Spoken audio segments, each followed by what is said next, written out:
ঢাকায় পা রাখা মাত্রই বিশিষ্ট ইসলামিক বক্তা ডক্টর জাকির নায়েকের গ্রেফতার চায় ভারত। এমনকি তাদের আশা বাংলাদেশ জাকির নায়েককে ভারতের হাতে তুলে দিবে। কিন্তু হঠাৎ করে কেন বাংলাদেশে আসছেন জাকির নায়েক? ভারতই বা তাকে আটকের জন্য কেন মরিয়া হয়ে উঠল? বিস্তারিত থাকছে আজকের এই প্রতিবেদনে।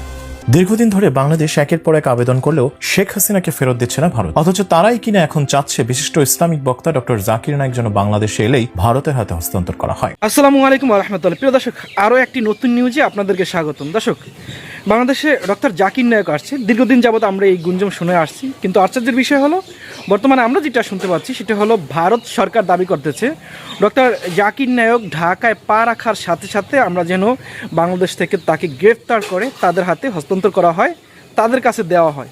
আশ্চর্যের বিষয় যে দীর্ঘদিন যাবৎ আমাদের বাংলাদেশের ফেসিবাদী সরকার আওয়ামী স্বৈরাচারী একটা গোটা বাহিনী, গোটা দলের প্রধান এবং নেতাকর্মীরা সহ তাদের কাছে স্থান নিয়েছে, তাদের কাছে আছে।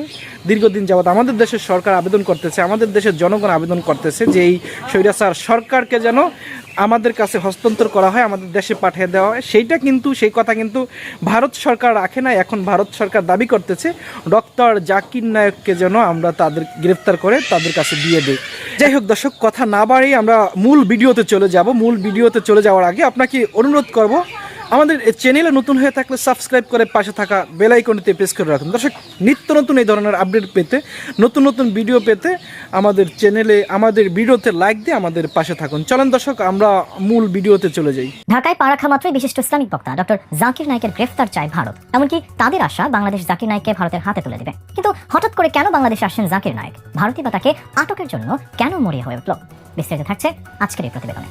দীর্ঘদিন ধরে বাংলাদেশ একের পর এক আবেদন করলেও শেখ হাসিনাকে ফেরত দিচ্ছে না ভারত, অথচ তারাই কিনা এখন চাচ্ছে বিশিষ্ট ইসলামিক বক্তা ডক্টর জাকির নায়েক যেন বাংলাদেশে এলেই ভারতের হাতে হস্তান্তর করা হয়। আসছে নভেম্বরে ডক্টর জাকির নায়েক বাংলাদেশের একটি দাতব্য অনুষ্ঠানে যোগ দিতে ঢাকায় আসছেন বলে জানা গেছে। স্পার্ক ইভেন্ট ম্যানেজমেন্টের আয়োজনে আগামী 28 ও 29 নভেম্বর জাকির নায়েকের এই অনুষ্ঠানটির স্থান হতে পারে আগারগাঁও এলাকায়। তবে মালয়েশিয়া থেকে ঢাকায় তিনি পা রাখলেই যেন তাকে ভারতের হাতে তুলে দেওয়া হয়, বাংলাদেশের কাছে এমনটাই প্রত্যাশা করছে ভারত। বিষয়টি ভারতীয় গণমাধ্যমকে জানিয়েছে দেশটির পররাষ্ট্র মন্ত্রণালয়। গত 30 অক্টোবর এক সংবাদ সম্মেলনে পররাষ্ট্র মন্ত্রণালয়ের মুখপাত্র রণধীর জসওয়াল বলেন, জাকির নায়েক একজন পলাতক আসামি, তিনি ভারতে ওয়ান্টেড। তাই আমরা আশা করি তিনি যেখানেই যান না কেন সংশ্লিষ্ট দেশ তার বিরুদ্ধে যথাযথ ব্যবস্থা নেবে এবং আমাদের নিরাপত্তা উদ্বেগের বিষয়গুলো বিবেচনায় রাখবে। ইসলামিক অনুষ্ঠানে আলোচক হিসেবে আন্তর্জাতিক খ্যাতি অর্জন করা 60 বছর বয়সী ধর্মপ্রচারক 2016 সাল পর্যন্ত ভারতে অবস্থান করছিলেন। তবে নরেন্দ্র মোদী নেতৃত্বাধীন বিজেপি সরকারের আমলে তার বিরুদ্ধে একাধিক মামলা করা হয় এবং তার নিয়ন্ত্রিত চ্যানেল পিস টিভির সম্প্রচার বন্ধ করে দেওয়া হয়। এর প্রেক্ষিতে তিনি 2016 সালে ভারত ছেড়ে মালয়েশিয়ায় চলে যান, যেখানে তিনি স্থায়ীভাবে থাকার অনুমতি পান। ভারতে ফেরা প্রসঙ্গে জাকির নায়েক একাধিকবার বলেছেন, আমি ভারতে ফিরে যাব না যতক্ষণ না ন্যায় বিচারের নিশ্চয়তা পাই। মালয়েশিয়ায় থাকার কারণে তিনি ভারতের বিচারিক আওতার বাইরে আছেন। এদিকে 2016 সালে ঢাকার হলি আর্টিজান হামলার পর অন্তত 2 হামলাকারী জাকির নায়েকের বক্তৃতা থেকে অনুপ্রাণিত ছিল বলে খবর প্রকাশের পর বাংলাদেশও তার প্রবেশে নিষেধাজ্ঞা জারি করেছিল। তবে শেখ হাসিনার পতনের সেই